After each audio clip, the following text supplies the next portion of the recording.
ஆக தென்புலத்து பொன்மொழியாம் தமிழனும் தேவமரத்தை செவிக்கு வார்த்து என்புடன் மகிழ இன்பம் கீதம் பாடி பண்புடன் மலம் வந்து அன்புடன் வரவேற்று அறிவுமங்கையே உங்களுக்கு ரசிகர் பக்தியை கண்டு அமைச்சு அப்படியா? அவருக்கு நாங்க ரசிகர்.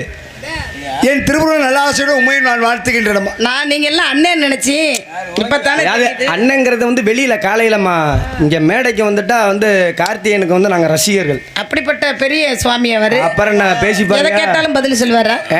ரொம்ப திறமையானவரா? எது வேணாலும் புராணத்துல கேளுங்கம்மா. பாப்பா பாக்கதான் நான் வந்திருக்கேன். வள்ளிநாயகம் சுவாமி பொதுவாகவே ஒரு இடத்துல நம்மளை புகழ்றாங்கன்னு வச்சுக்கோங்களேன், நம்மள பெரிய பள்ளம் தோன்றாங்கன்னு அர்த்தம். அப்படியா? தெரிஞ்சுக்கங்க. அவருக்கு சங்கத்திலே நல்லா தெரிஞ்சுக்கங்க. ஒரு கெடா பின்வாங்குதுன்னா நம்மளை பலமா முட்டை போகுதுன்னு அர்த்தம். ஒரு புலி பதுங்குதுன்னா பாய போகுதுன்னு அர்த்தம். பக்கமிழங்களாம் கைதட்டுறாங்கன்னா எனக்கு மஞ்சள் தண்ணி ஊத்துறாங்கன்னு அப்படிலாம் உங்கள்கிட்ட சீக்கிரம் மாட்டேன். அப்படி